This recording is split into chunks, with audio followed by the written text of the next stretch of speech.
I thought this was fun in the sense that they made magic seem like a big deal throughout the Yeah. entire movie. It's supposed to be silly, but we're talking about livelihood here. We're talking about revenge. We're talking about murder and deceit and affairs. And it was just like, man, this was so cool the way that Nolan did this.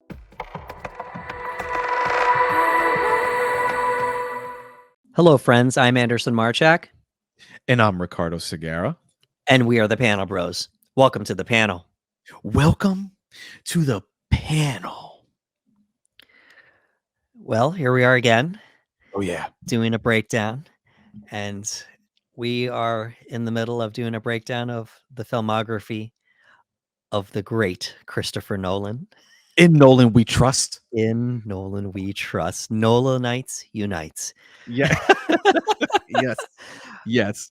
Been having a great time so far. This is our favorite filmmaker, for those of you that don't know. Yeah. And we have now arrived at The Prestige.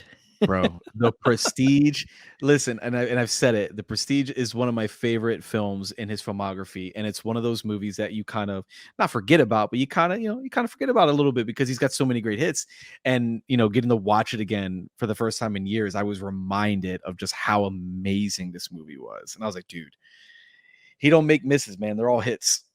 Yeah, absolutely. And we're going to talk about it today, about just the stacked cast and some of the things Unreal. that Nolan did in this movie. And he's doing like these movies in between the movies he did for the Dark Knight trilogy. So Yeah. it's a nice, contrast. We just spoke about Batman Begins, but now no, we're not going to jump to the Dark Knight. Not yet. We're going to jump to the Prestige because that was the next movie that he did. Yep. So, alrighty, well, let's get started. Let's go.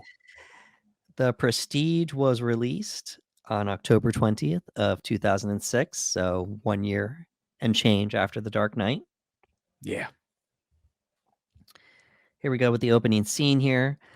We have Cutter explaining the process of magic and the turn, the prestige, all that good stuff.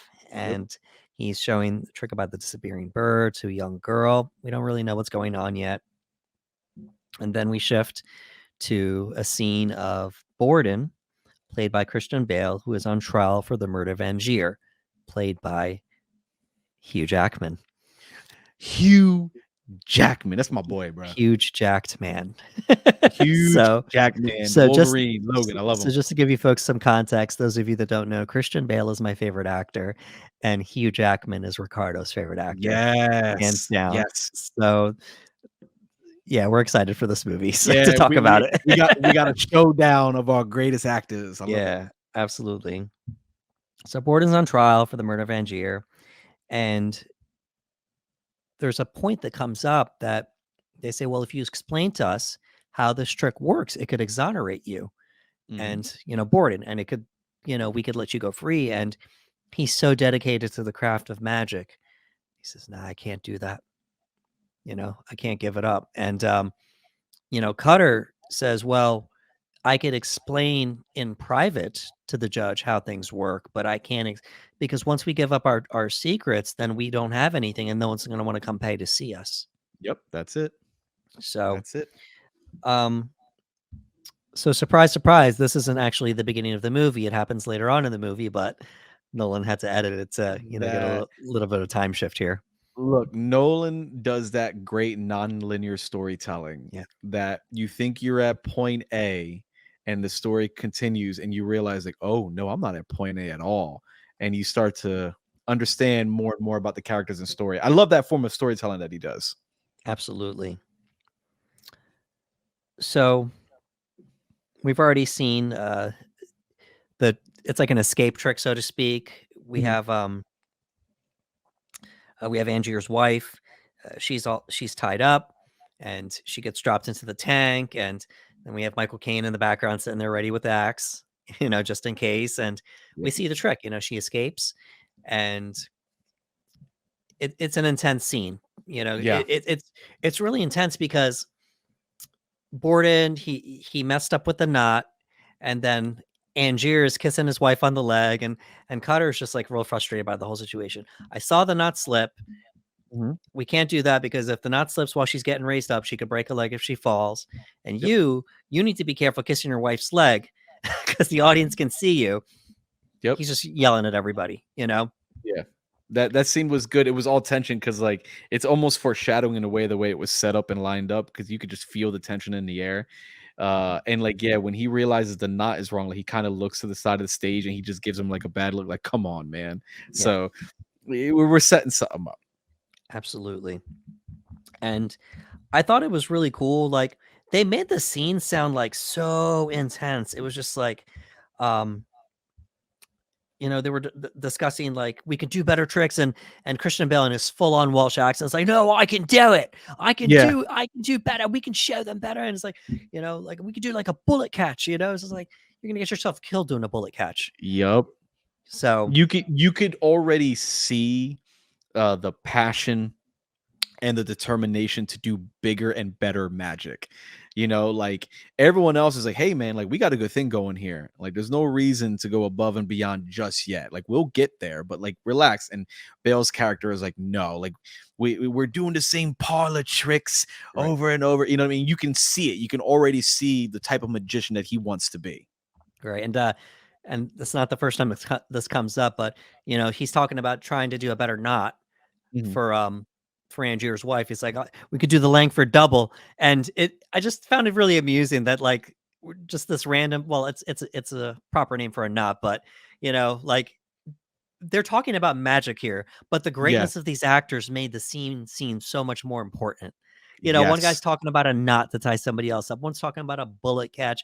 One's talking about doing something else. They're talking about magic, and it's like a masterclass in acting right before our eyes. Yes. They took magic and the way that I perceive magic and turned it into something like as an extreme skill set that needed to be taken with the Yeah, utmost seriousness because you're right. feeling the acting in the scene and you're like, wow, like they're just talking about a knot. And you can see the arguing going back and forth and whether the knot is dangerous, whether it's safe. And they're like, don't do it. And he goes, oh, she can do it. And she's like, I can Yeah, do it. But like there's tension, like it's like yo, like all this over a magic trick that they've seemed to have done over and over and over again, but there's still tension there and I love it. correct. We have a shift in a scene to the introduction of the disappearing bird trick from the Mhm. stage, and it's sad because they have to Yeah. kill one bird. Yeah. Like the way that it works is that the cage like compresses, Yeah. and I believe it was with like a little boy, and he starts crying, and it's like, oh, why are you crying? It's like, oh, he killed it, and Borden comes out. He's like, no, the bird's right here, but what about his brother? What about his Y- brother, bro? You What a know, line. And yeah, like he caught it, man. The little kid caught it and he was like, no, but what about his brother? And then he just like, oh, he's a smart lad, that one. And yeah, I'm yeah, like, yeah. man. And like, yeah, it goes in, and we'll explore this theme as it goes on with magic, but sacrifice. And Right, I felt awful because I was like, oh, there's no do we have to kill the bird? You know kill what I the mean? I was like, bird. do we Yeah, have to? But to them, it's just part of the show. Like it has to correct. be done. And perhaps some a little foreshadowing because two birds were a part of it, but only one lived. So a Yeah. little bit of Yep. foreshadowing there. Yep. So Where's his brother? I was like, there's his brother. ah, Yeah. So, and interesting of note, that's where Borden meets the woman that would be eventually be his wife eventually. So, yes, yes. so we're set up here with a plot for the movie. It's the 1890s. We're in London, Mhm. hence all the British accents. We have Yeah. Robert Angier and Alfred Borden.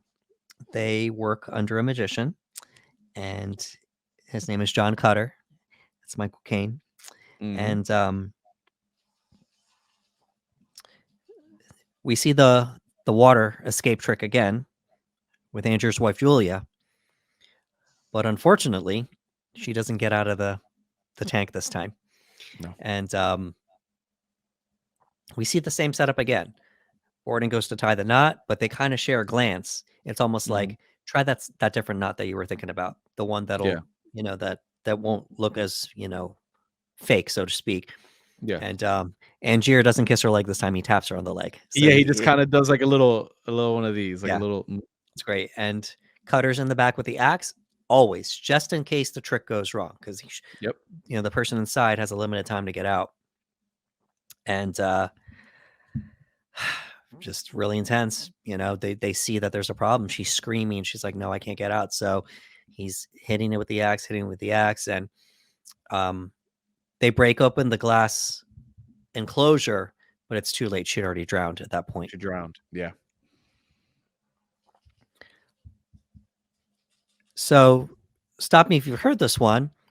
Somebody loses their wife in a movie from Christopher Nolan. Somebody's wife dies. Lose the wife, and an obsession will grow. Yes. And it's like, yep. And it's like, oh man, I'm like, Nolan, you like taking, boy, Right. you got something going on? Strained marriages or Yeah, widowed you got something marriages. going on? Yeah. Yeah. So he took a wife out very early on. Right. And again, it's a very uncomfortable scene because as he's looking at the stopwatch, you're starting to notice that too much time is going by. And all of a sudden you start feeling like, wait a minute, like you feel it. I'm like, wait, something's wrong.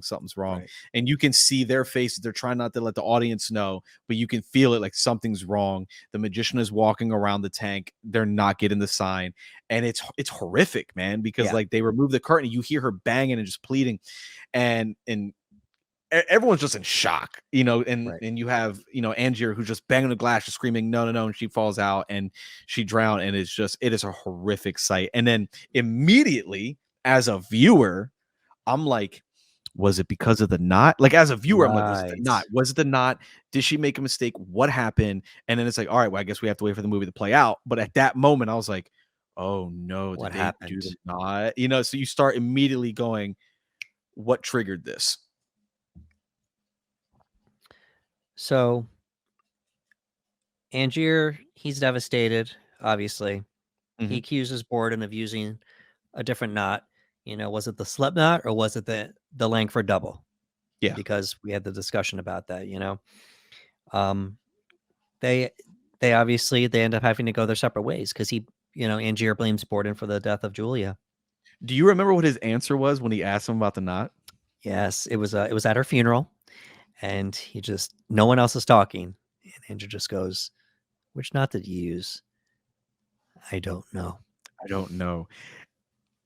I remember going, how do you not know? Yeah.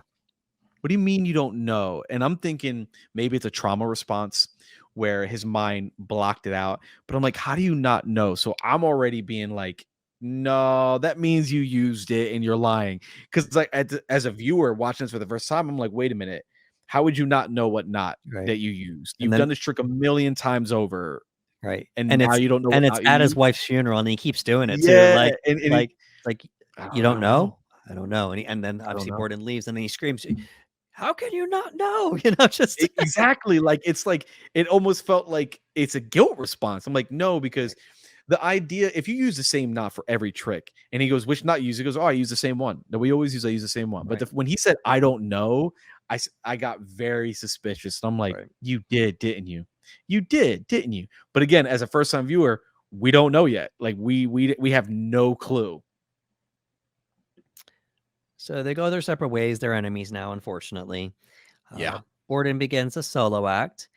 And for whatever reason, Cutter and Angier, they stick together.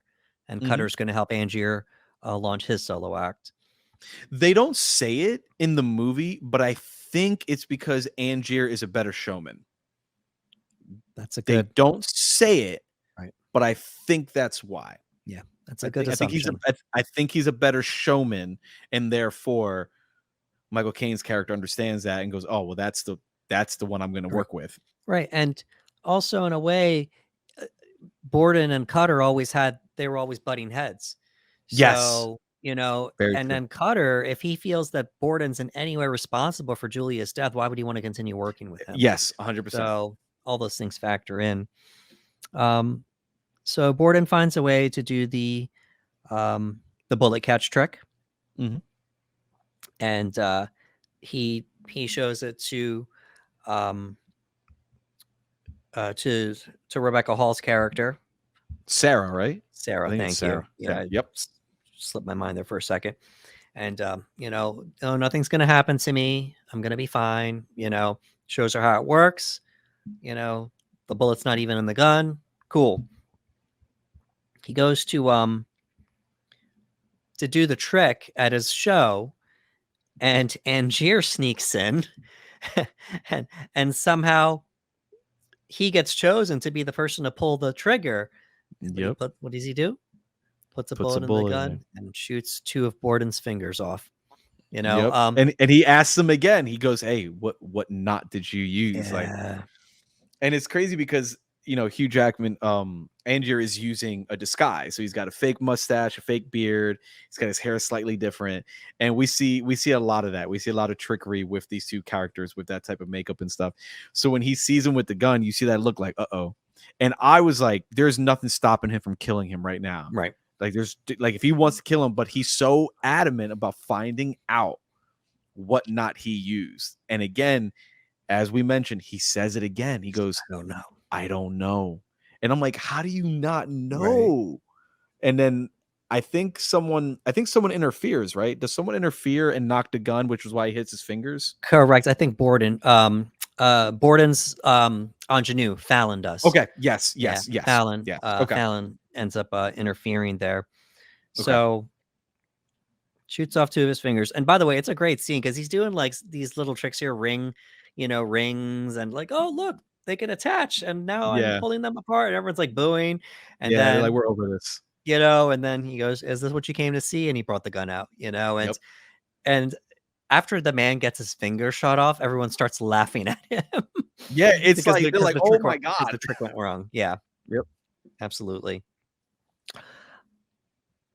Angier and Cutter end up deciding that they have to hire a new assistant to Yeah. replace Julia, and enter Olivia, and played by Scarlett Johansson, a young Scarlett Johansson in her early 20s Oh, here. man. Insane. And I thought a really nice line was dropped, which is kind of like a reflection of much of Scarlett's career. And Cutter says, "A pretty assistant is the most effective form of misdirection." Yeah. And Scarlett would go on to be known as one of the most beautiful actresses in Hollywood. And Mhm. we've talked about this. I personally have this opinion that she was just known as a pretty face for a really long time. And Yeah. then eventually it's like, no, she can act. She just can has to act, dude. get the right, material. And lo and behold, she gets nominated for 2 Oscars in 1 year for Jojo Rabbit Yep. and Marriage Story. Dude, So she's great. She's great. a lot of people still think she's just a pretty face. I believe those Nah. people are incorrect. You can have your Yes. opinion, but I don't agree with that opinion. So, Yeah. so to get back at Angier for, shooting his fingers off, Borden now sneaks into Angier's show. Mhm. And one of the tricks they wanted to do was the disappearing bird trick. But Cutter found a way to set the trick up where the bird won't die. Yeah. There's like a string attached to the leg, and I guess it comes out of the cage beforehand. And then it's really interesting because he asked him, like, "I'm not trying to kill birds." He's like, "Are you willing to get your hands dirty? Because it doesn't sound like you are, in order to make your career work." So Yeah. it's like, fine. So he's got this mechanism attached to his body and showing us how it would ideally work. And then he gets it to work, and it's like, "Oh, I didn't kill the bird." He's like, "I thought you said, I had to get my hands dirty." He's like, "No, I just wanted to know if you were willing to, you know?" Exactly. Because yeah, like he says it straight up. He goes, I don't want to kill birds. Right. And he's like, if you can't do that, you need to get out of magic. You know what I mean? Right. Like if you can't make those sacrifices, you gotta get out of magic. He's like, all right. And the contraption was really cool, man. Again, like I said, it was watching Alfred work. You know what I mean? It felt like watching Alfred making gadgets. It was really, really cool. Yeah. And it was cool. It was cool because obviously now they've added something to the trick that wasn't existent before, because everyone kind of got used to the trick. They kind of got used to the idea that, like, okay, it collapses, the bird dies, they got a second bird. So the idea that they were going to do something new with it was cool. Right. But your boy had other plans. Yeah, absolutely. So Borden sneaks in, and he gets all the way to the stage, because for the trick to work, two volunteers have to help to cover up the box. Yes. And so they had a woman from the audience, and then Borden's there in disguise, and he just looks up, and Angier recognizes him.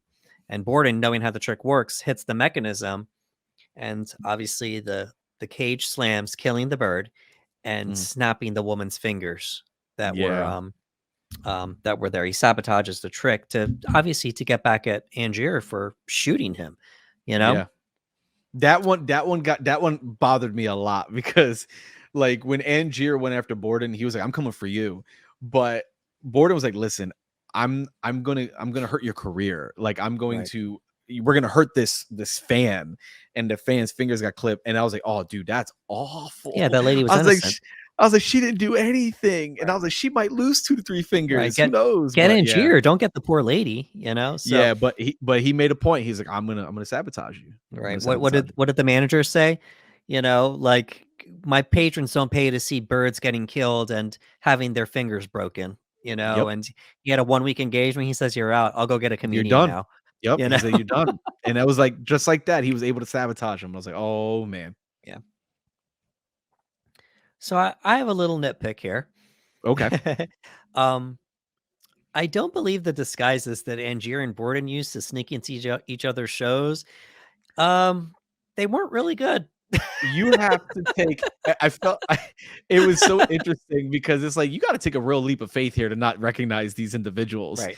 And I couldn't tell if it's one of those situations where we as the audience, we get to see these characters differently, right? Like we could see them, Right. and I'm like, you've been on stage and I've been on stage. Now, from a Correct. stage perspective, it's sometimes hard to make out features That's a good point.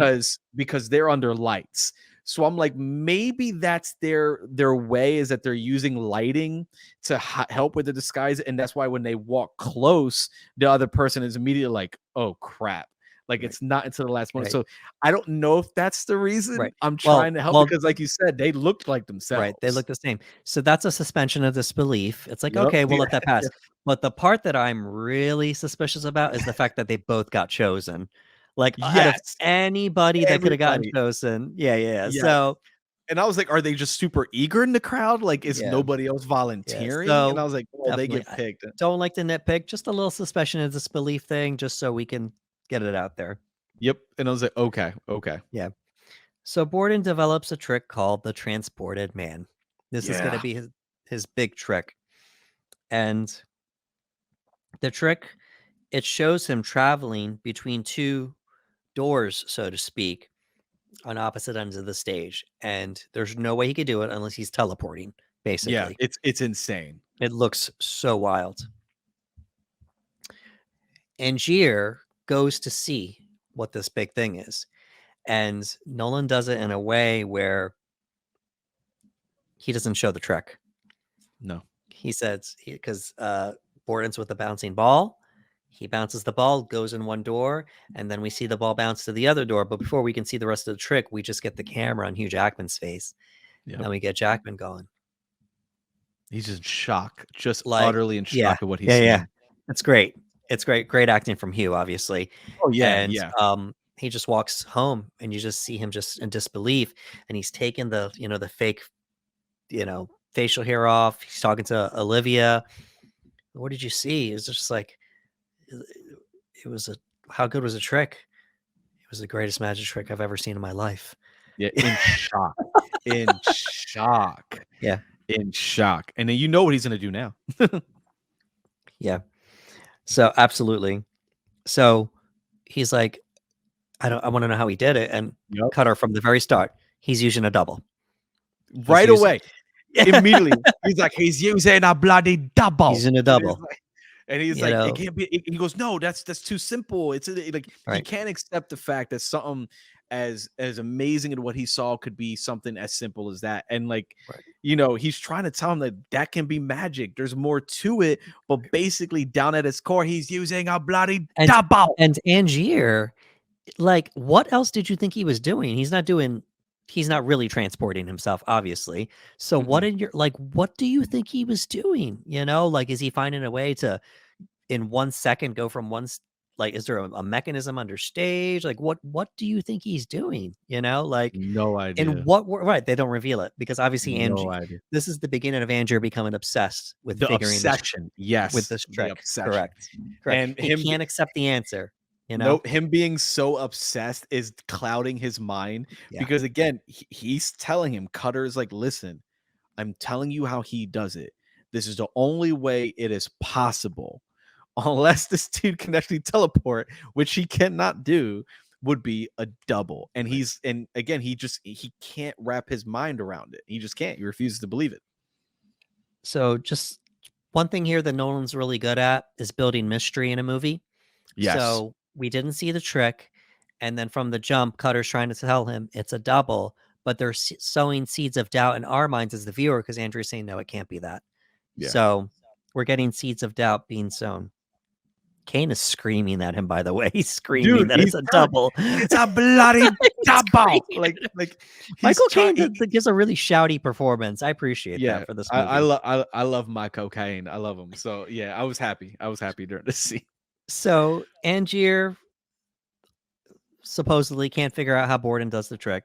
He hires a double, Gerald Root, Mhm. and Yeah. to perform the trick. And they apparently they once again suspension of disbelief. We actually found somebody that supposedly looks like him. It's so crazy because like the Yeah, only thing they did was they gave him like an extra bridge on his nose right, and some teeth.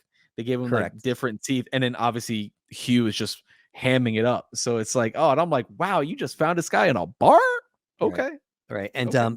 of note, Angier has an American accent. He's an Hmm. American, so Root, they're in London, has this real thick Cockney accent. He's an Yes. actor and he's a drunk that becomes a part of it. So now we get their version of the transported man, and they're calling it the new transported man because there's no need Yep. to be coy. He says, "No need to be coy. We're gonna do it." And it apparently it feels a little bit more impressive than the original. And then we get to see his version of the trick. It's really cool. He uses a hat. He goes into one door, throws it, and then the double comes out from the other side and catches it, but it makes it look like Angier does it the whole time. Yeah. And the crowd erupts, and for whatever reason, this trick takes off more than Borden's version of the trick for whatever reason, Yeah. because of, as you said, the Showmanship. showmanship. You He know, knows how to put on a show. And Mike and Cutter kept telling him, he goes, listen, all you need is a double. That's it. Even if it's a completely different way, we can make this work with a double because you got something that he doesn't have. You have showmanship. You know how to build the suspense. You know how to right, build up the magicry. You have all this, and it works. It gets a lot of popularity very quickly. right. So, but the way the trick works is that Angier ends up hitting a trap door. He goes under the stage, while Root takes a lift up to the other side of the stage to make it look like Angier teleported. And unfortunately, Angier has to take his bow from under the stage at the end of the Yep. night. Yep. And he's like, no, there's got to be a way. Maybe I can switch. It's like, no, you're gonna let that drunk set up the trick. He can't talk. Once he Yeah. talks, everyone's gonna know it's a double, and then trick is over with. So Right away, you could start. You felt it. Like you see him bow under the stage, and you feel that he's missing out. right, He's setting, like you said, he's like, they don't care about the guy in the box. You know what I mean? And he's trying to maneuver away to be like, hey, and he's like, he can never do what you do, man. You got to do that. And it's like, all right. I appreciated Hugh Jackman, his delivery there, because he gave a bow and it was nice, but Mm-hmm. he left us a little bit of a hint that he wasn't fully satisfied in that bow. Yeah, It's like, thank you for your applause, but I'm not really getting it because I'm under the stage. So just the greatness of Hugh Jackman. Obviously, he's a great he's good, actor. dude. I love it. And like, yeah, like he's sitting there and he's just kind of like, he wants to react so bad and he Yeah. can't. And he's trying to embrace it, but it's just not the same. So once again, just this obsession of the transported man and how it works, because he wants to be able to take his bow. He sends Olivia to work under Borden under Yep. false pretenses. And as a spy, Olivia goes, and guess what? She falls in love with him. And It's she it's be it's it's funny because she was in love with Angier. correct. She did fall for him, and he's like, I need you to go do this. And she didn't want to do it. And she ends up doing it, and like you said, she ends up falling. Right. And this kind of stinks too because Borden's either engaged, going out, married. He's, he's with Sarah at this point. So Mhm. unfortunately, it's she's his mistress, at Yeah. this point. But she was with Angier though. So not Yeah. only did she leave Angier as a partner, she left Angier as his lover as well. Yeah. Yeah. Um, She couldn't understand why it was so easy for him to pass her on like that. right. And Very he sad for even her. it was because and, like, Scarlett Johansson, man, just acting with her Oh eyes yeah. It's great. because he tries to kiss her and she just kinda pulls away, and the way she looks at him is just like she's disgusted at the fact that he could do this to her, and it's weird because he says something really messed up. He just says, "Good girl." Like, "You're gonna do what I say," and it's Right. just like, "Oh, man, that's not good," and yeah, she left. Exactly.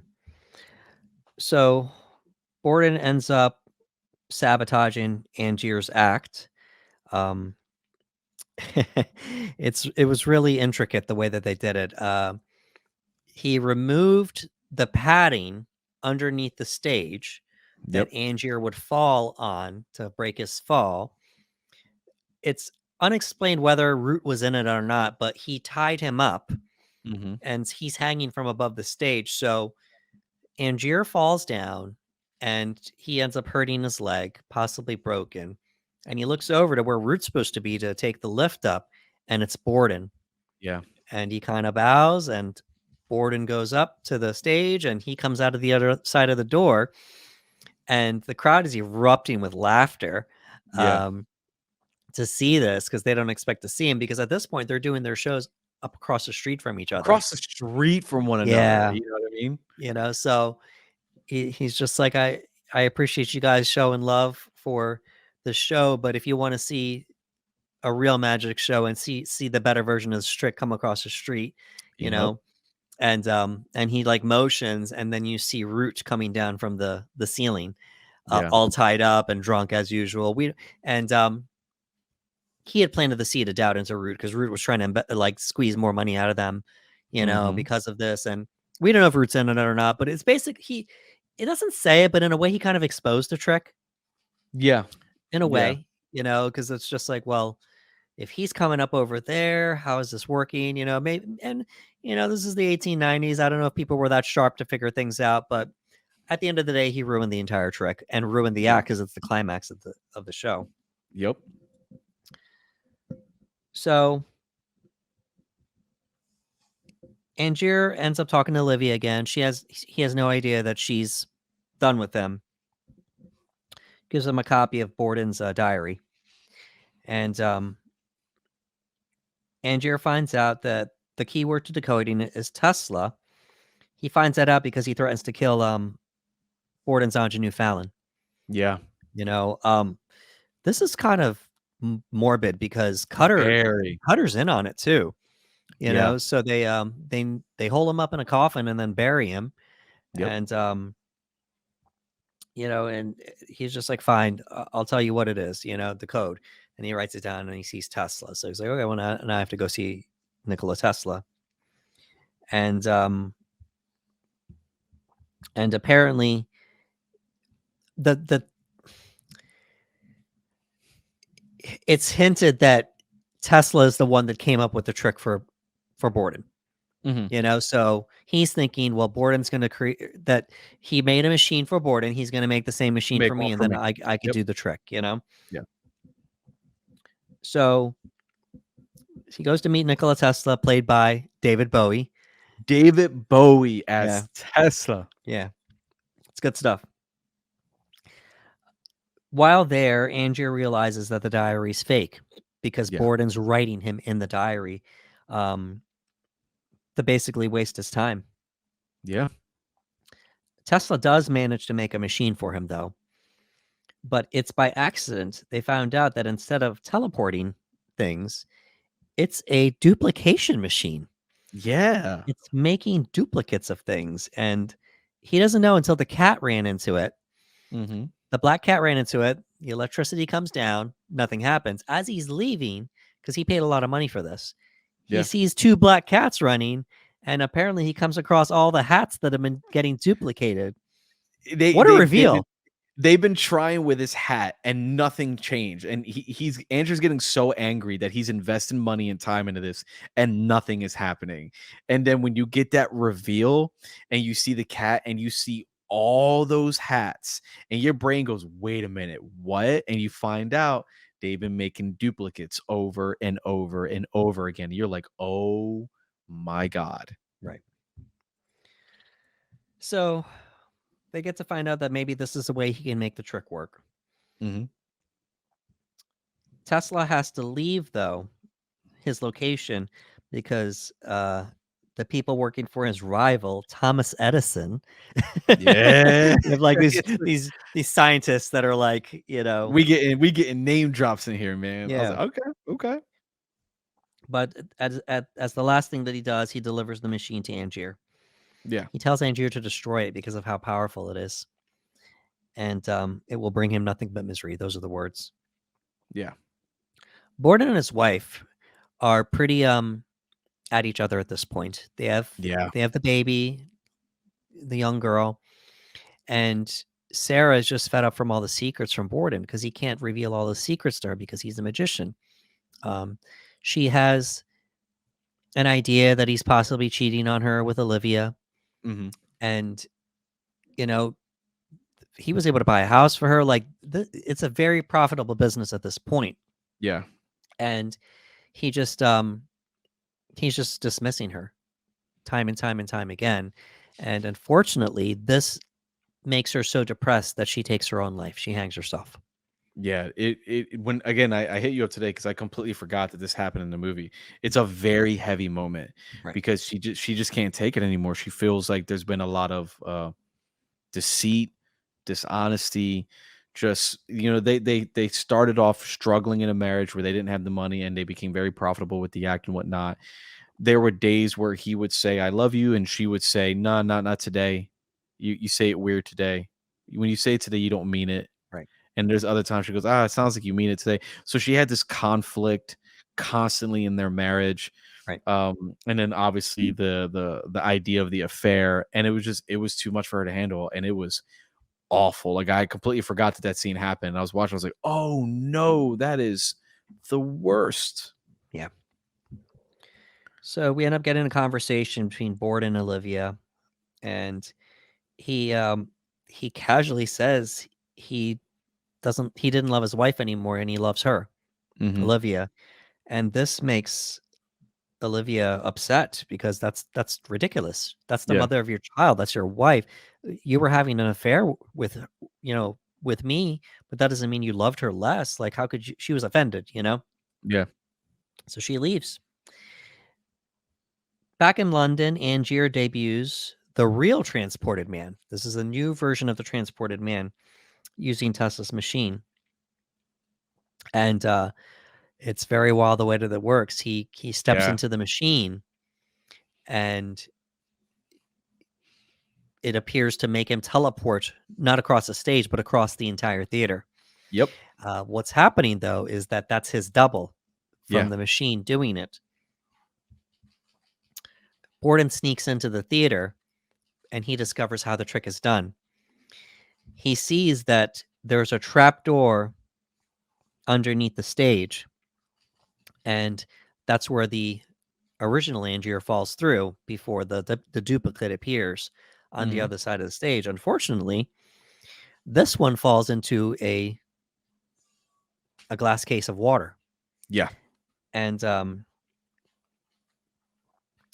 apparently it's revealed that, okay, is this when we don't know yet, is this a one-time deal? Is this how Andrew is doing Yeah. the trick every single time? We don't Yeah. know yet. All we know, it was a setup for Borden because he knew. Once again, more mystery. Yeah, because Borden is freaking out because Borden doesn't understand how he can get so far so fast. Right. And they're freaking out, and then you find out there's a tank and it gets taken away every night, and you're like, what's that about? Right. So like, yeah, we're still very fresh. We don't know how this is being done yet entirely. Absolutely. And Borden had already figured out that his transported man, Angier's, was a double because he Yes. made it. He made it.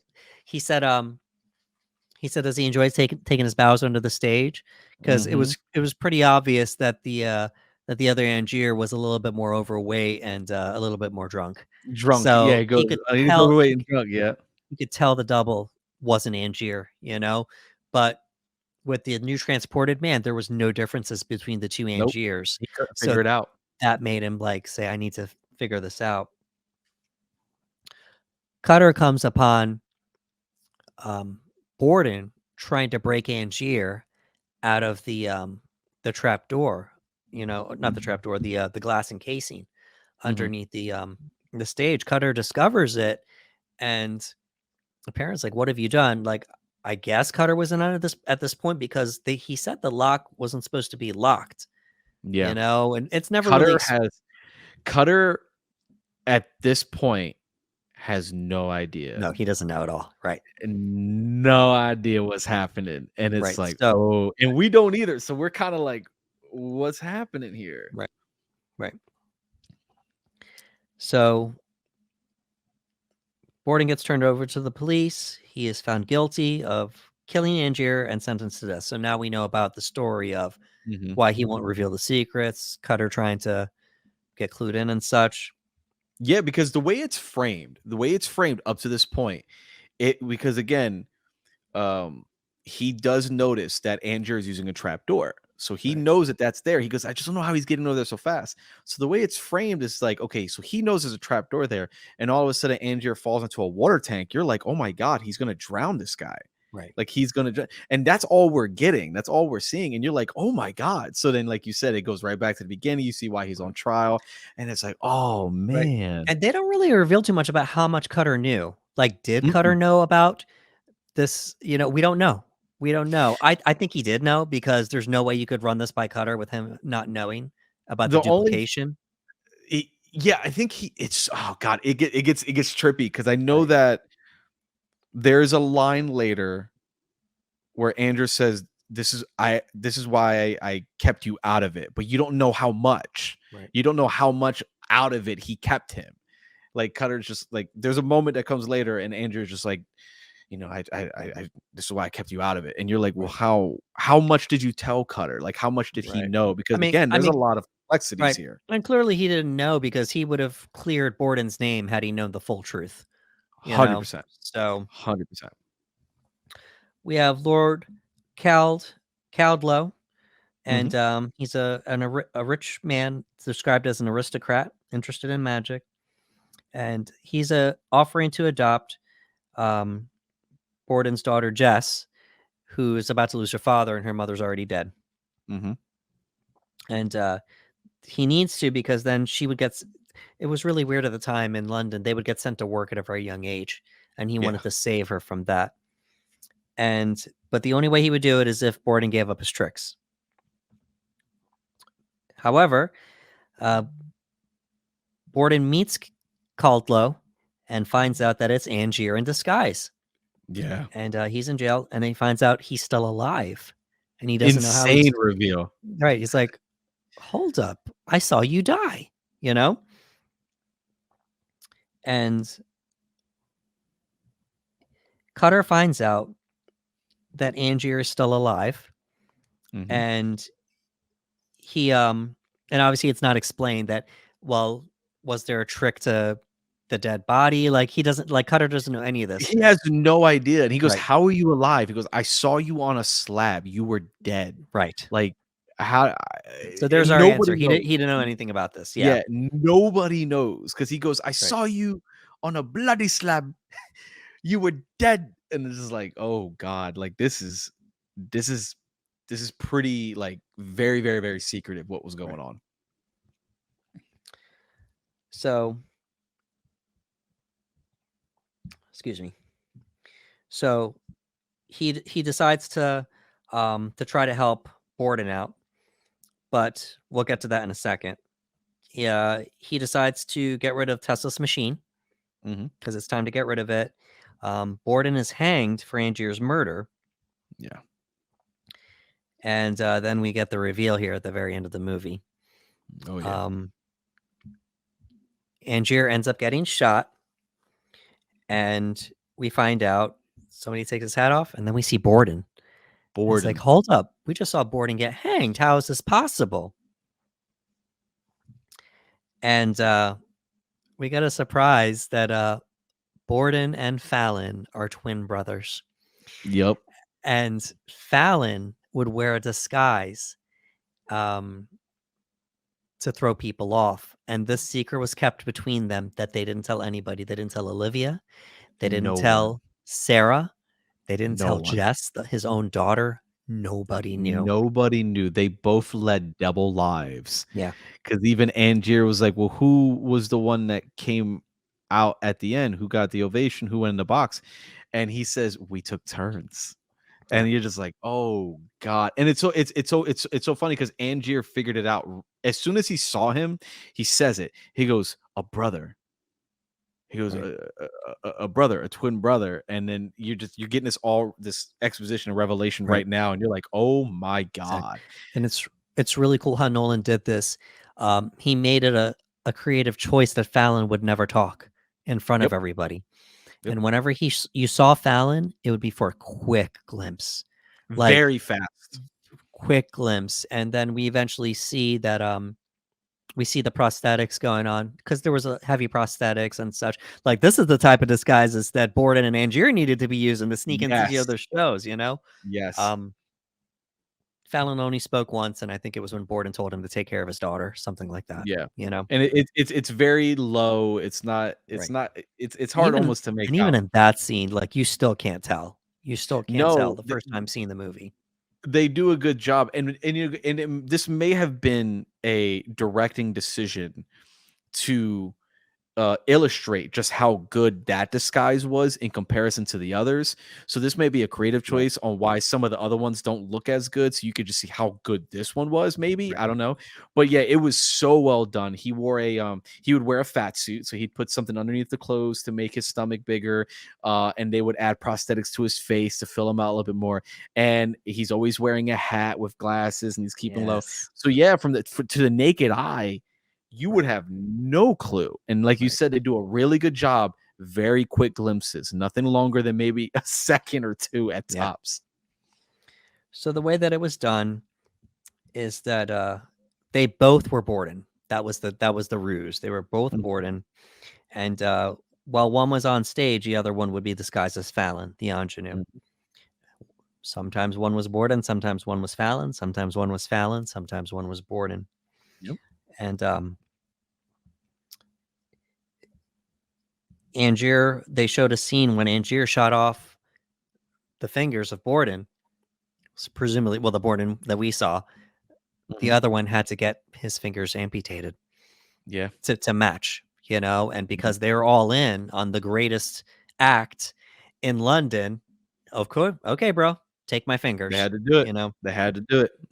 and he And did like it. little scenes started to make sense Yeah, from prior with Sarah and everything else, and especially with the hand injury. There was a point where she's like, "It's bleeding again. Why is it bleeding still?" And it's because they just did it. Like they yeah, just did it. exactly. And get to find out that the one that that lived, he was the one that was in love with Sarah, Yes. and the other one was the one that loved Olivia. The Borden that we have at the prison does genuinely seem so much like he loves Jessica more than Yeah, anything. yeah, But when you see him with Sarah, he doesn't have that same affection. right. The Borden that we have now is the one that loves Sarah. The one that died loved Olivia, but his connection to Jess was real. That was a real connection. So you don't really know because again, they switched in their personal lives. Right. They switched It's between Olivia and Sarah. r- It's a lot. right, and it's not revealed if they had relations with each other's woman. That's the one Mm-mm. thing, because it does say that one loved one and one loved the other. Love the So other. Yep. I would like to think that the original Borden was the one that loved Sarah and the one that had the baby with Sarah. And Mhm. then the other one was the one that got introduced to Olivia. And how they managed to pull that off, we'll never know because Ah, Olivia said she was getting ideas. She was saying, no, he has a double. I don't know who the double is, but he has a double because I see prosthetics, I see makeup under the stage yep. after the trick, but I don't see who it is. Yep. So, She but even noticed something about his glove because he would wear a glove with the amputee, and she would notice a difference in the right. glove. She's like, "No, it's a But double. I know I it would is." like to think the brothers had a code that they wouldn't sleep with each other's, you know. Most likely, because again, Right. that's why you have that tension with Sarah and the one who is not the one in love with her. There's a huge tension there. Right. He's almost more mean spirited. So I don't think that that would even allow There's for them to have any type of there's intimacy. something to do when you go back and watch the movie again. See if you can tell who's Borden and who's the original Borden and who's Fallon, so to speak. Yeah. Who's the twin. So to see if you can figure it out. Um,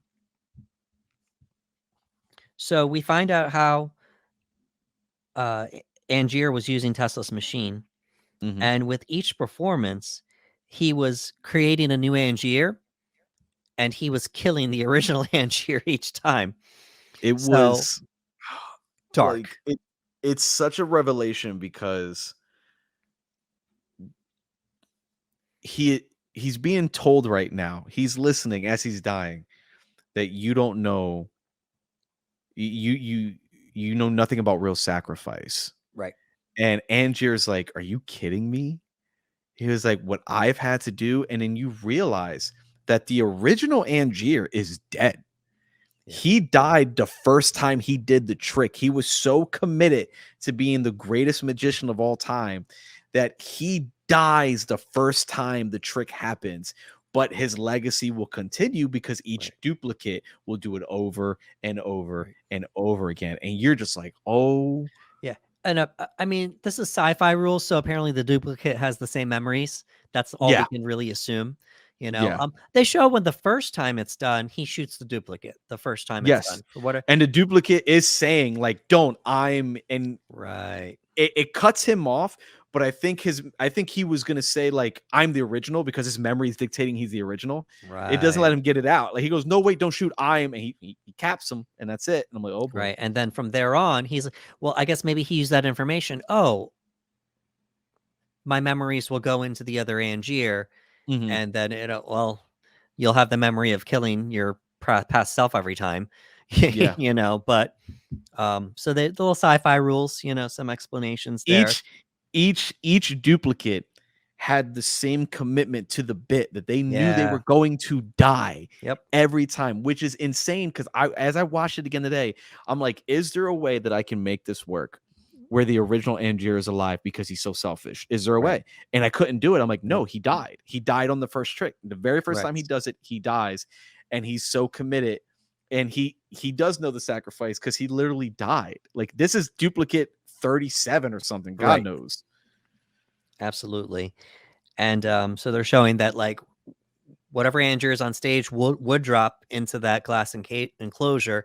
So Mhm. Borden didn't stumble onto an accident. He stumbled onto what Angier was doing. This maniac Yeah. was killing, you know, Yep.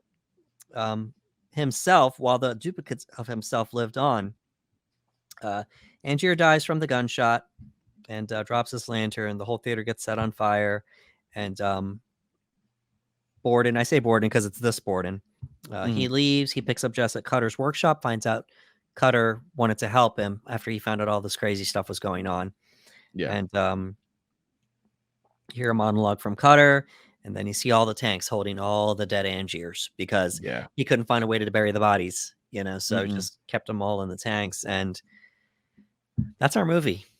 It, bro, when this movie kept hidden reveals, like numerous reveals, like Right. you find out about the double, which is a twin brother, and you're like, oh man, and the commitment to that bit, and you're like, wow, like the commitment to it is just unreal. And then Angier just goes above it with the idea of dying every single time he does the Right. trick, that he still doesn't get the standing ovation because he dies. He falls, he Right. dies, and the duplicate gets the standing ovation. But after that duplicate gets the standing ovation, he dies the next show, Right. and it just continues. And it's unreal because when Borden's at that moment with him, he's not even talking to the original Angier. He's not. No. He's that's gone. That person is gone. And it's so crazy how deep he went and how long and how far he's been doing this.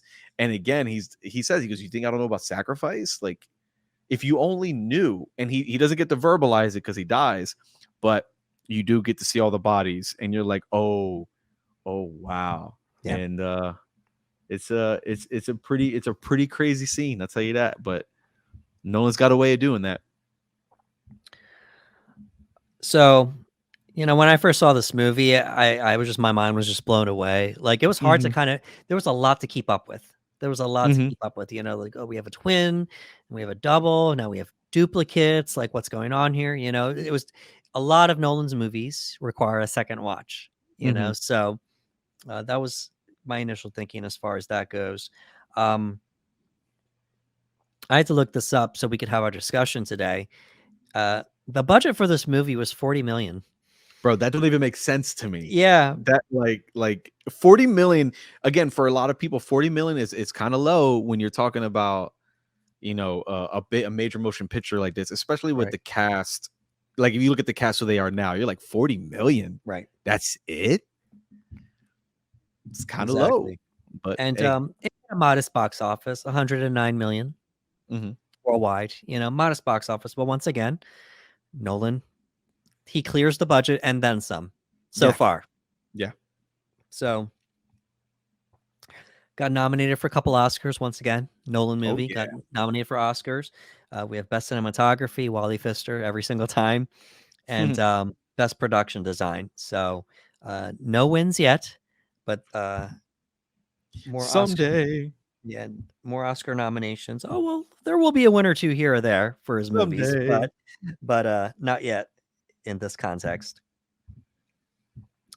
The Prestige was not an original, it was an adaptation, Mhm, but it was based on a book. mhm, So, it was written in 1995 by a man named Christopher Priest, and we had producers approaching Priest to adapt his movie, and we get to find out that Priest was impressed by Nolan from his independent film following and then Memento. Another producer brought The Prestige to Nolan, and Nolan really liked the book. mhm. Nolan said, "Oh, I think we can do something with this." And so the script writing process started with him and his brother Jonathan Nolan. Um, Unfortunately, Nolan was already wrapped up with Insomnia and then Batman Begins, so they didn't really finish the script until after Batman Begins. Okay. And obviously, once they were done, they got to filming, and it's a good thing it happened when it happened because the cast would have probably looked completely different had Oh, they yeah. gotten to do this movie earlier. Obviously, Nolan was so pleased with Bale in Batman Begins, he brought him back again for this, so that was Oh, great. yeah. And Bale was up and coming at the time, but so the biggest star at the time was Jackman, obviously. Mhm. So, and we'll talk about the cast in a little bit about all these people and what they would go on to do eventually. Um, I thought this was fun in the sense that they made magic seem like a big deal throughout the Yeah. entire movie. It's supposed to be silly, but we're talking about livelihood here. We're talking about revenge. We're talking about murder and deceit and affairs. And it was just like, man, this was so cool the way that Nolan did this. It was an adaptation, so he didn't do it word for word, Mhm. from the book. He wrote the script with his brother, and they made magic seem like a big deal because, these people, what they did for fun at the time was pretty much just theater. Yeah. I mean, obviously, music was kind of okay at the time too, but this was before the Roaring Twenties, and we're in Mhm. London, so it's not even the United States. Um, this was before movies, Mhm. and they mentioned a comedian in the movie, so apparently comedy was okay Comedy at was the time. starting, yeah, they're like, "Yep, we Yeah, got some comedy." so for people to be wowed, they went to see magic. If they Mhm. didn't want to see a theatrical performance. And another thing I noted here was that everyone had British accents, even if they weren't English in real life. So He's like, "Yeah." this is an LOL here. So it's in the script that Angier pretended to be from America because he got his money from his family, Mhm. but he had to pretend to be American so no one would catch on that the Caldwell family that he's Yeah. from. So that's why he has an American accent in the movie. And then obviously they're in London, so everybody else has, an English accent. Mhm. And then, when we meet Root is from London, so he's got the English accent. And obviously good on Hugh Jackman because he has a Australian accent in real life, Yeah, yeah, yeah. The ones that made me chuckle, and obviously Christian Bale is from Wales, Michael Caine's from London, but we have two Americans with an an English accent here. Mhm. Piper Perabo was from Texas, and then Yeah. she moved to New Jersey, so she's using a little bit of an English accent for Julia. But Scarlett Johansson is a New York City native, Yeah. and not a bad job actually. No, I'm like, sad I she had didn't. no I'm issues. sad she hasn't done more accent work in her career because not bad. 22 years Yeah. old, Yeah, strong dude, English accent. 20 she was 22, she was very young working with an elite cast right here, and at no point did I go, "Oh, that accent's a little shaky," like, that did not dawn on me once. Eh, not bad. She would go on in Jojo Rabbit to have that I don't know if it was German or Jewish, that the Middle Eastern. I don't know what Mm. particular accent she had, but she had that foreign accent for Jojo Rabbit. She was wonderful, but that was later in her career, Yeah, So this was early in her career, and so I thought that was really cool, that yeah. everybody had those accents there. So let's go down this cast list here, my man. We Whew. have the great Hugh Jackman as Robert Yeah. Angier, fresh off of the X-Men trilogy, the original X-Men trilogy. We have Christian Bale, up and coming, as Alfred Borden and Fallon. We have Michael Caine as Cutter. John Cutter's his full name. We have Scarlett Johansson as Olivia. Piper Perabo of Coyote Ugly, and Coyote Ugly, bro. quite a few movies in the early 2000s as well. Yep. So I remember her, The Cave, yeah, Looper, like, she was doing some yeah, there you stuff, but, go. like, Yeah, I Cheaper forgot by she the was in dozen. this. Yes, I forgot she was in this movie, and I was like, Yeah, "Yo," I was like, "Look," and we talk about this, if you get cast in a Nolan film, there's something. So, right. I thought it was really, really cool that even though, it's a small role, I was happy to see her. Yeah, absolutely. So her name's Julia. She's Angier's wife. We have Rebecca Hall early in her Yeah, career as Sarah yeah. Borden. And I had to look this up. She's a London native. Oh, She's a okay, London okay. native. So she got to use her true accent here. And we've seen her go on to do many things since The Prestige. We have David Bowie as well. We know he's from England. And Mhm. he played Nikola Tesla. And then another Englishman, Andy Serkis, uh, Andy of Serkis. Lord of the Rings fame and No the H mocap, trilogy. No nothing, mocap. Nolan said, "Nah, nothing. we want you to act in this movie. We want to see your true face," I wanna see your face, man. And we've seen him in several roles. He's a pretty good actor. It's it's Yeah, it he's a great stinks that he actor. keeps getting motion cap, but when you're a working actor, you don't really complain. Yeah, like, he's become synonymous with motion capture work. Like, you Right. can't think of motion capture without thinking Andy Serkis, and he delivers such beautiful performances with just his eyes, which is extremely important in motion capture work, and probably why he gets it so much. Because, dude, he gets it, and he gets it really, really, really well.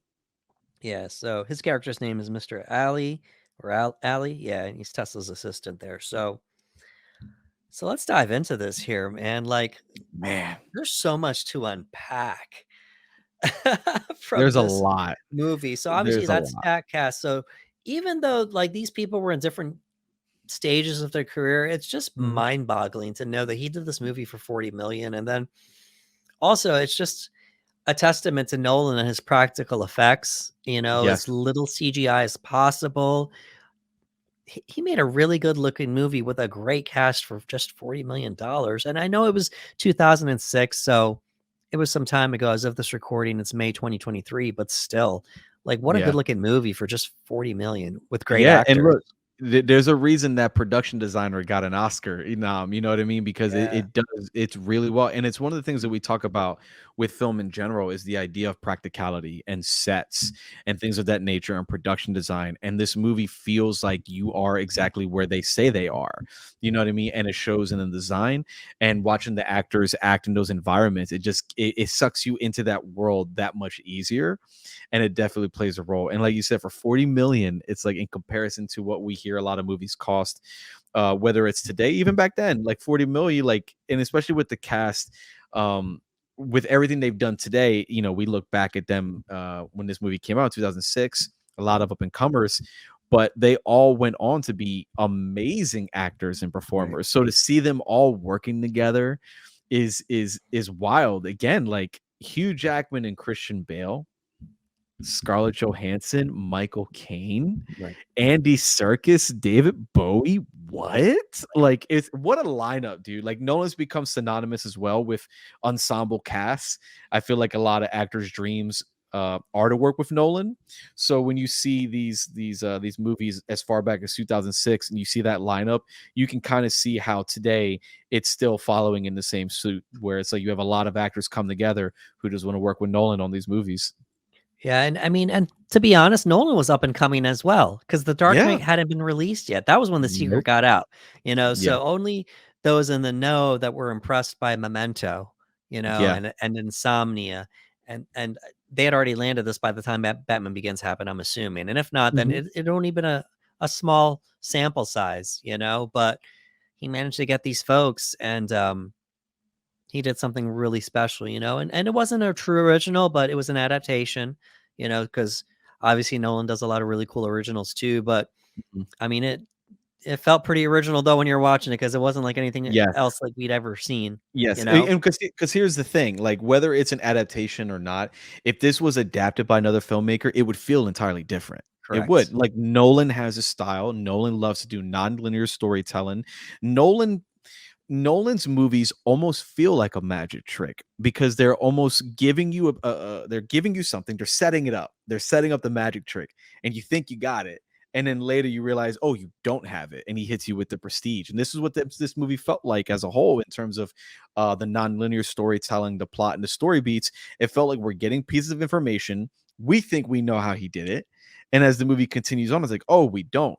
And I know that again, if any other director had done this, I'm not saying they couldn't have made a great movie, but it would have felt entirely different.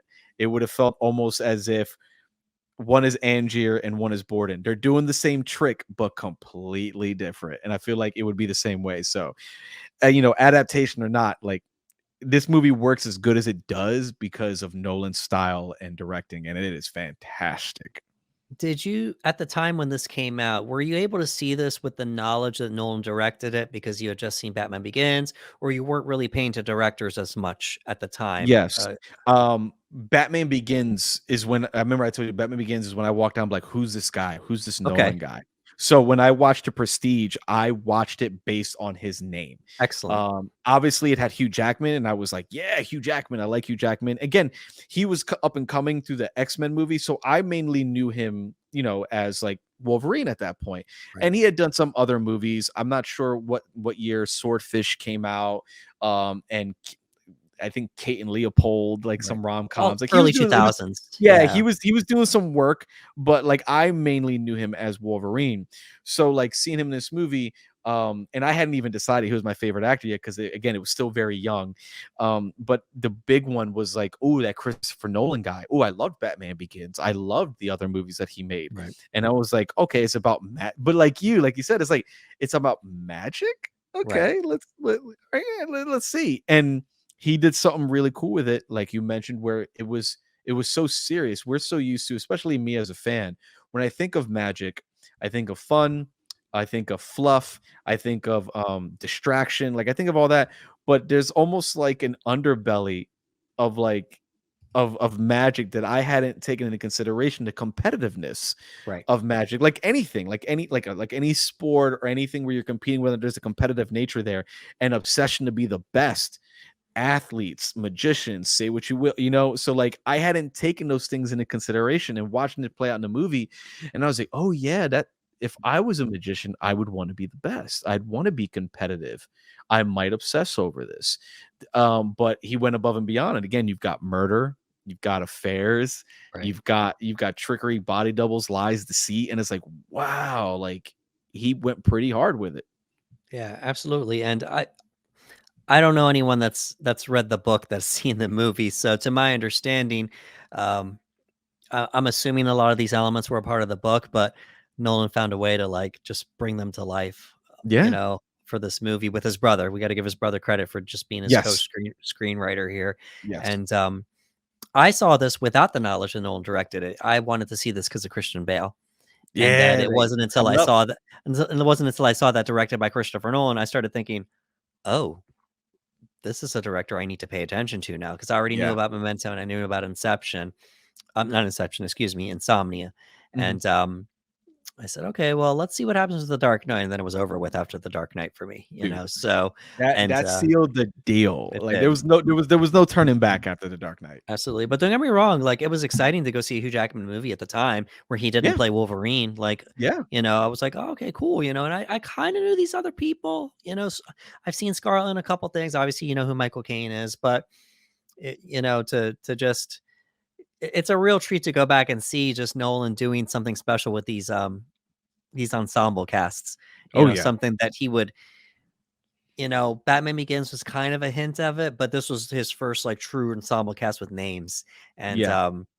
you know, well, the funny thing is a lot of them weren't names at the time, but they would go on to become No. names, you Yeah, know? now they're like gigantic stars, you know what I Yeah. mean? Like, Bale will sell me on a movie, Jackman will sell me on a movie, Scarlett Johansson will sell me on a movie, you know what Yeah. I mean? Like, at this point, I will watch a movie for them just as the leads and whatnot, and to have them all together, it's a powerhouse, man. It is a powerhouse lineup.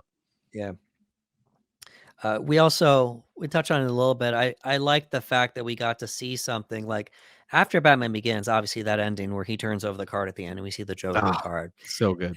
And so we're thinking, yes, we're ready for the next Batman movie. And Nolan's like, now hold up. I'll- it's coming, but I want to make a movie for myself right now. And he Yes. did, you know, and he made this movie. It was an adaptation, but still he made a movie that he wanted to make. And Yeah.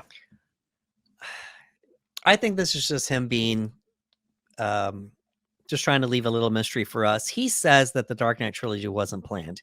He said he's very careful about his words. He says, I did those movies one at a time. I never planned that trilogy all at once. Yeah. And you and I both know the studio wanted a trilogy. Yeah. You know, Especially with that cliffhanger ending, like, come right on, like, they after the wanted something. success of Batman Begins. So, you know, while I don't believe he had the trilogy all planned out, I do believe he just did the movies one at a time. And Yeah. you can imagine just compartmentalizing after each movie. It's like, okay, no more Batman right now. We're doing this movie right now. You know, just went from Batman Begins. Okay, we're going to leave that alone and we're going to do the Prestige right now. And just like, I wouldn't be able to do that. I'd be ready to write the sequel right then and there.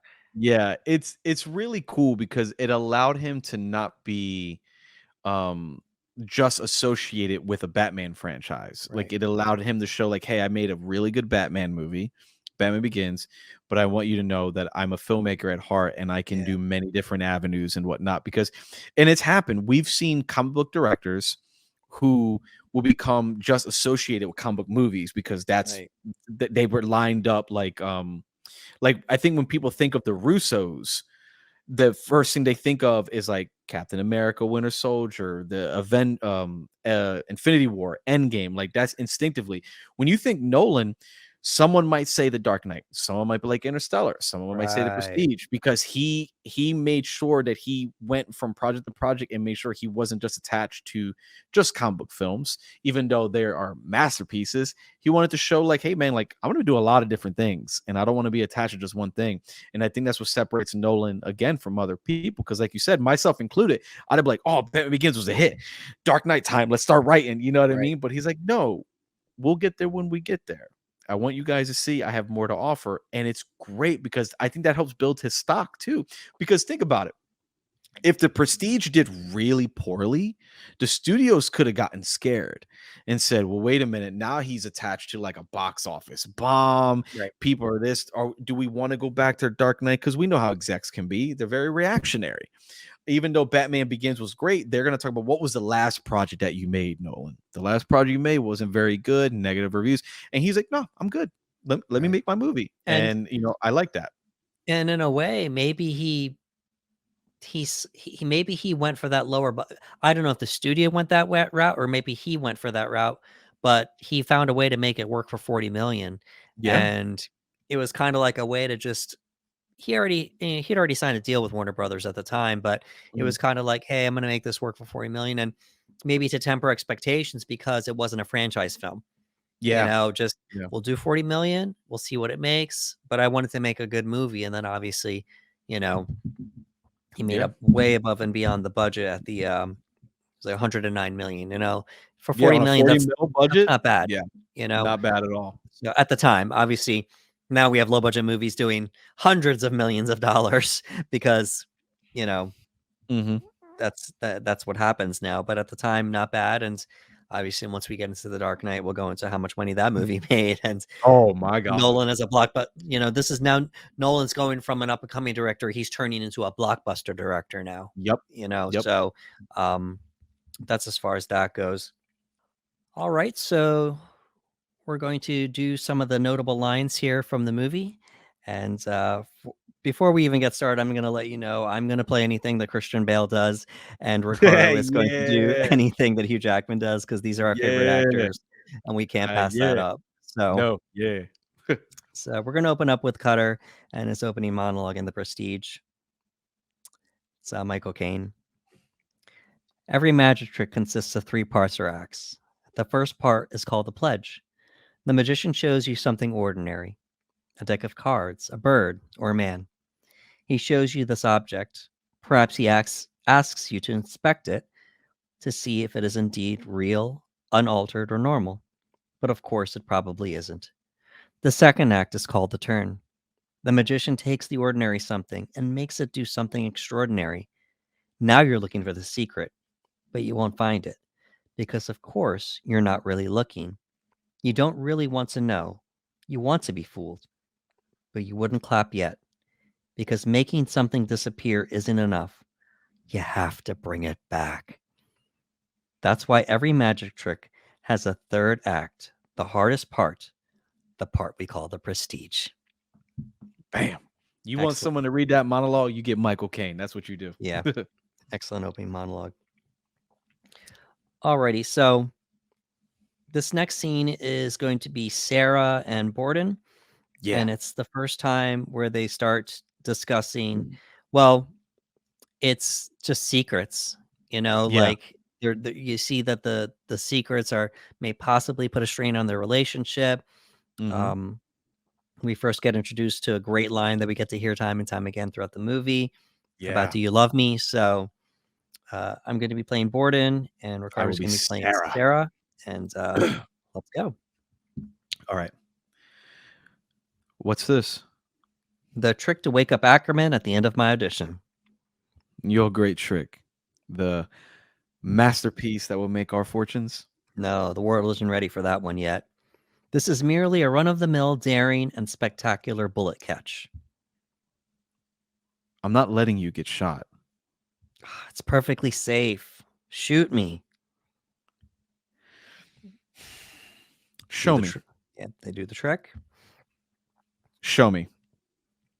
No. Then you're not doing it. I can't raise a child of my own, Alfred. Okay, the bullet goes in the gun. Then comes the ramrod. And voila. The bullet's not even in the gun when the charge is fired. Once you know it, it's so obvious. Yes, well, people still get killed performing it. How? Some smart arse drops something down the barrel. Such as? A penny or a button, or of course a bullet. But don't fret. I'm not letting anything happen. I love you too much. Say it again.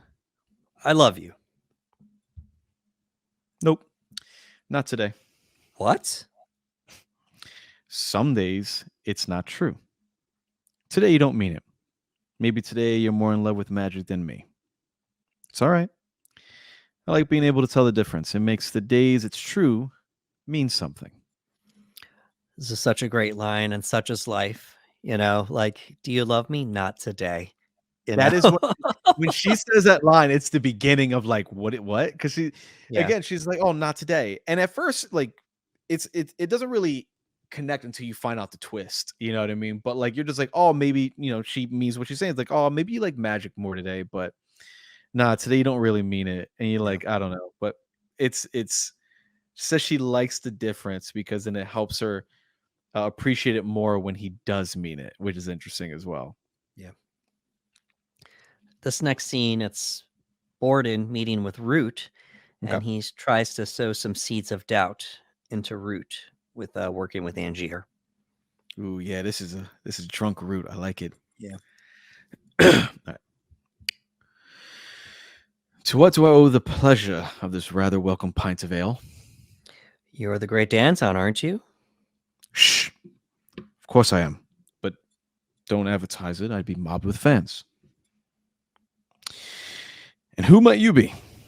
Just a humble admirer, a fellow practitioner. Ah, very good. Another? If you insist, I'm not performing tonight. Well, only one show, and to be frank, my people pretty much run things these days. You could probably do it blindfolded. Bloody good idea. Have it. Thanks. Actually, there's something I might want to warn you about. Oh, Well, it's your transported man illusion. Now, I'm not claiming to know your method, but I had a similar trick in my act, and I used a double. oh, I see. Very good. At first, then it went bad. You see, I had it counted on the fact that once I incorporated the bloke into my act, he had complete power over me. Complete power, you say? Mm. Well, he was the secret, you see, and the more successful I became, the more outrageous his demands became. He practically bankrupted me. In the end, I had to stop performing the illusion completely. You must be very careful about giving someone that power over you. Thanks for the warning. So, this is just a glimpse into the methods of Borden and Angier, what they're willing to do to each other, since now this rivalry has started. Borden planting the seeds really quick. It's like, hey, Right. like he had power over me, and he's pretty much telling Root like, hey, you could have power over Angier. He needs you. He Right. needs you for this act. He can't do it without you. Planting that little seed, and you're like, oh, see, there it is. Absolutely. This next scene is Borden confronting Angier. They kidnapped Fallon. Yes. So, and now that we're doing this, this is with the context that this is his brother, and we don't know it's his brother at the time, Nope. but now that we know, we can see just why he was so passionate about it. So, I'll be Borden, and Ricardo's going to be Angier. I'm impressed. Why is that? You're finally getting your hands dirty. This is what a good trick costs, Angier. Risk, sacrifice. The sacrifice, I'm afraid, is going to be all yours, unless you give me what I want. Which is Your secret, my secret. your method for the transported man. Fallon wouldn't tell me. In fact, he doesn't talk at all. You have my notebook. Useless without the keyword. Write down your method, Mr. Borden. Describe it in full. I want the method, not the keyword. I don't even know if the secret's in your notebook. The keyword is the method. Where's my ingenue? Is he alive? How fast can you dig? He So- buried him alive, man. Yeah. Yeah. And at this point, he had, he only wrote Tesla on the paper. He didn't read it yet, but that's as far as that goes. So, Very risky move. He didn't even read it. He just took it, and he's like, "Oh, I'm like, you're not gonna read it." And he's like, "No, it's there you go, just go." yeah, exactly. So this is where things come to head between Borden and Sarah, Mhm. and she just can't take it anymore because of all the lies and the deception, and obviously, to your point, you had mentioned it. Maybe she's starting to realize that maybe there's a double involved because she one day she sees one Borden, and then the next day she sees a Borden, and he's acting completely different. Yeah, You it's like know, two people, man. she doesn't understand. So I'm going to be Borden, and Ricardo's going to be Sarah. All right, Stop it! Just stop it. deny it all you want. I know. Sarah, it's not true. I've told you Olivia means nothing to me. I'll go to her. I know what you really are, Alfred. Sarah, you can't do that. I'll do what I have to. Sarah, you can't talk like this. I can't live like this. What do you want from me? I want you to be honest with me. No trick, no lies, no secrets. Do you love me? Not today. No. Cold. Rough. It's cold because like it's almost in a way him telling her without telling her. Because they do you love me? He goes, no, not today. And it's such a sting, Right. because she's pleading with him. She's like, something's wrong. This isn't right. And he's like, Right. I need to hear. Do you love me? And he's like, no, not today. Yeah, and It's like, maybe there's ooh, a hint that maybe that was the other one. yeah, Maybe you know what I mean? that was with her that day. Maybe that was Fallon, so to speak, or the other Borden. So, alrighty. So, this next scene is Angier confronting Borden in prison under the false pretense of being Caldlow. So, you must be Lord. Codlow. Yes, I am. I've always been. I saw you die. They flatter you with all those chains, Alfred. Don't they know you can't escape without your little rubber ball?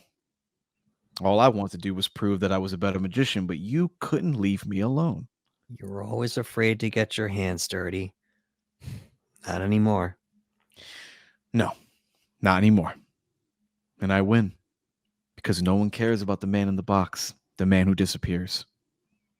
You win. But don't take my little girl. I know how hard it is to have someone so precious taken away. Don't I, Borden?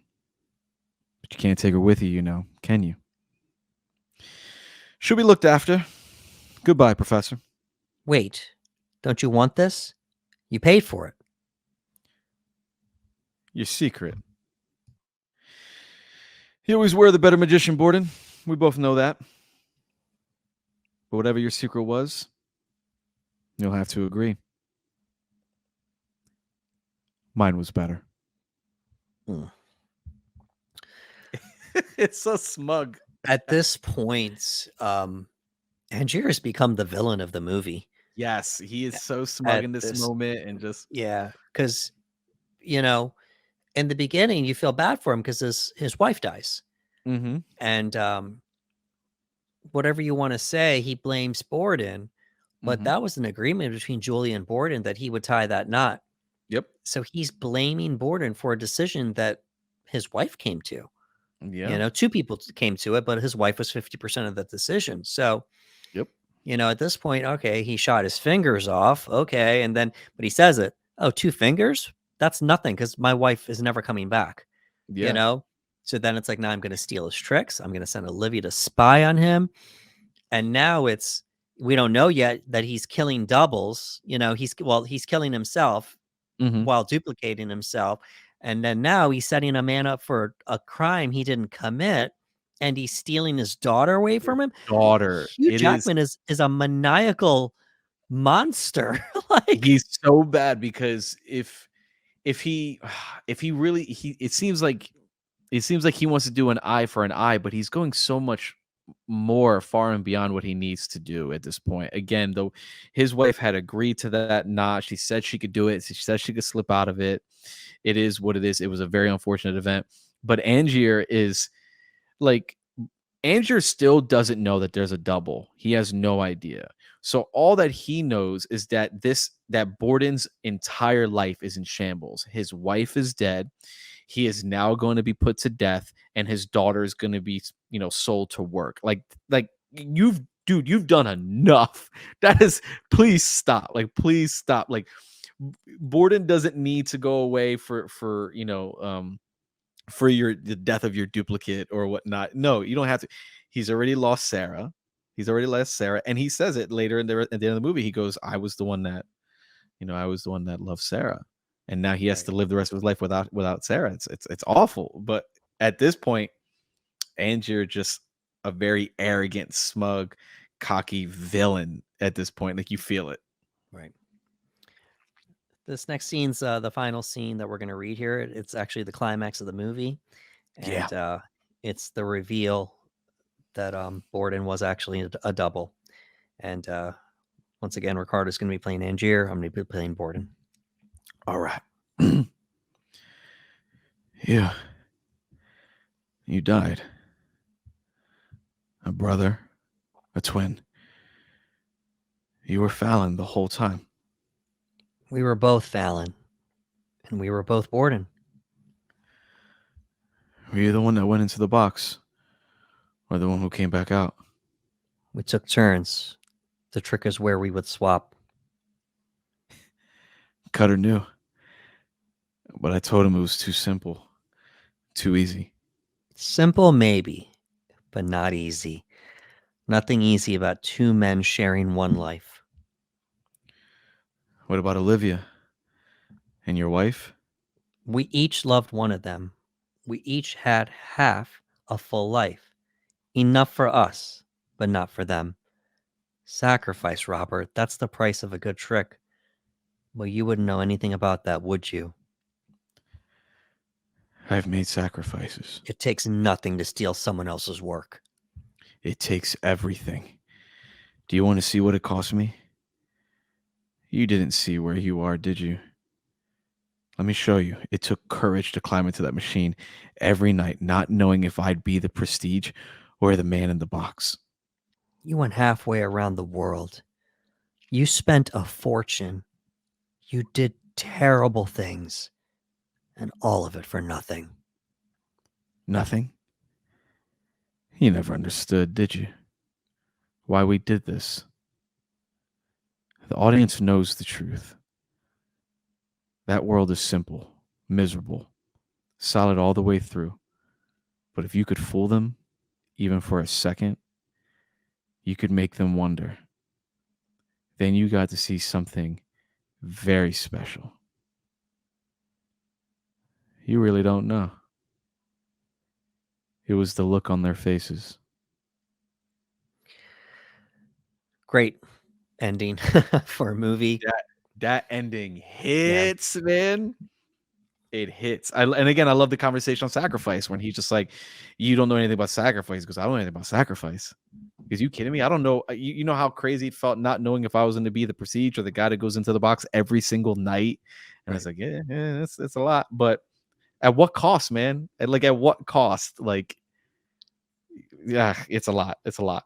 Yeah, absolutely. It just goes to show just it's a tale of warning how hellbent on revenge we can get to, and it's almost like Nolan carried that theme from Batman Begins over to this, The Prestige. It's, well, is it revenge or is it vengeance? Excuse me, justice or vengeance? Yeah, yeah. Is it justice or vengeance? He was looking for vengeance. He wasn't looking for justice, Yeah, and Tesla warns him midway through the film, through the story. He goes, nothing good will come of this obsession. Like you got to get away from this. And Andrew goes, well, if you understand obsession, you understand that you're not going to stop me no matter what. Right. And it's just like, yeah, like it's painted throughout the film that obsession was going to be eventually his downfall, and it was. Yeah, absolutely. So just great line delivery and just Hugh Jackman, man, just bringing it. And at this point, we hate him because of all the things he's done, It's you so know, bad. in the entire movie. But he leaves us with a great monologue to close out the whole movie while following, Bale revealing everything to Yeah. us. So it's good stuff.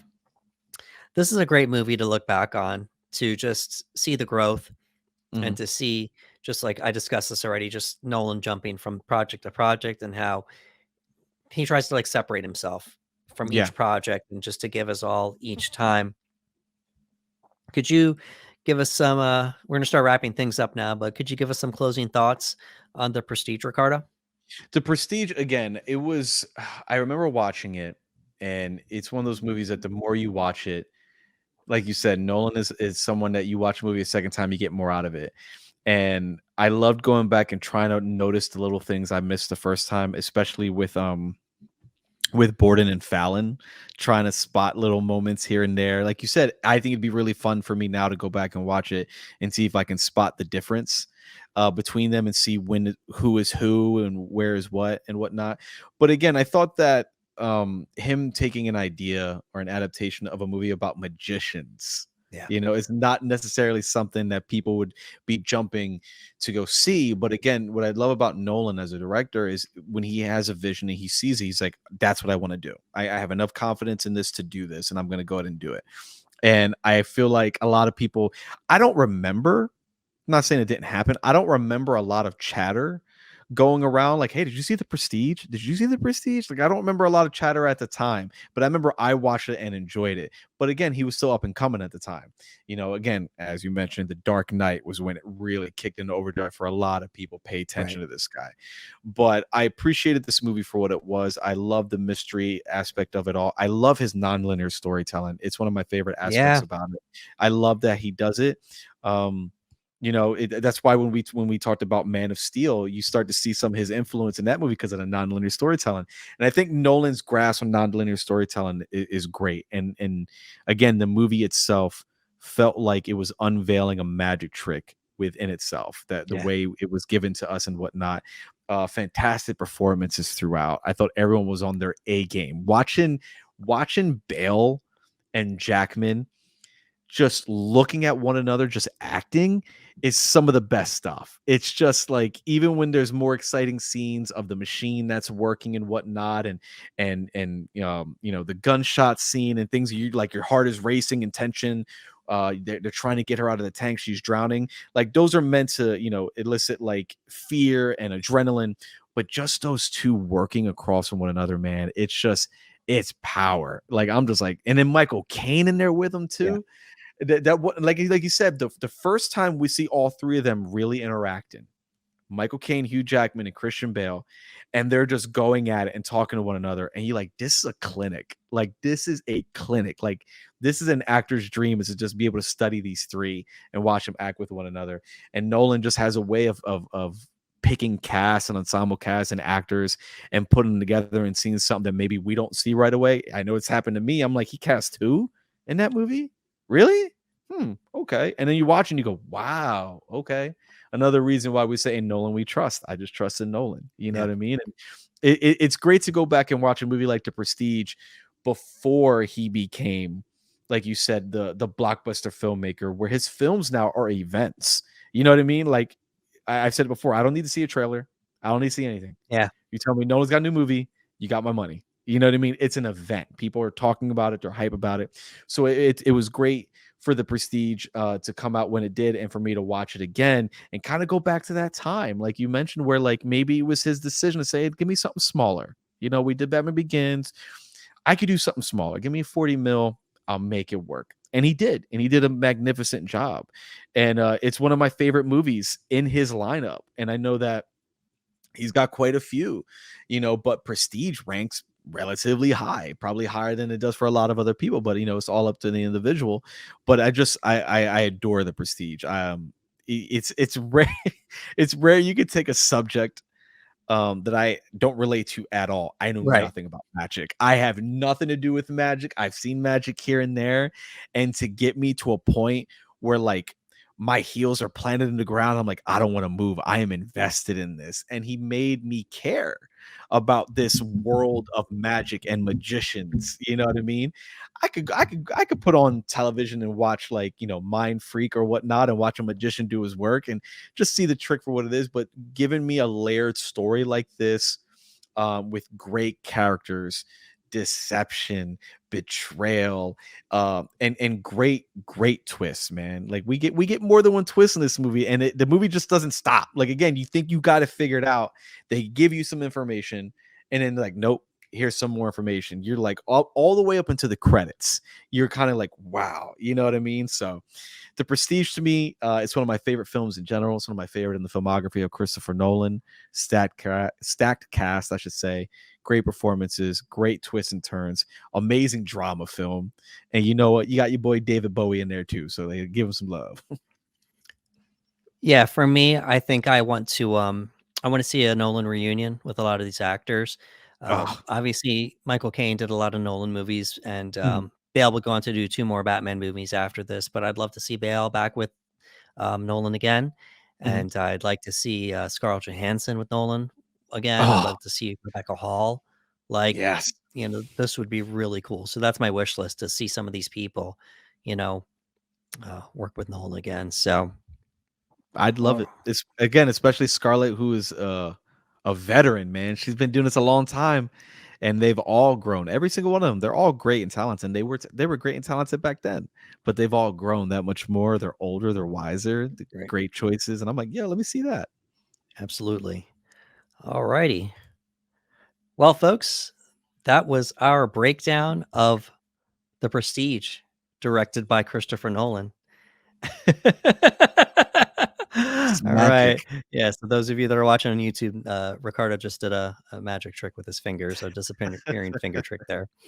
So, we've done The Prestige, and, next up is The Dark Knight. Woo! Ooh, TDK. Y'all, ooh, buckle up for that one. Yes, absolutely, absolutely. So that was a breakdown of The Prestige by Christopher Nolan. If you could please give us a like, share, and a subscribe on YouTube, we really appreciate it.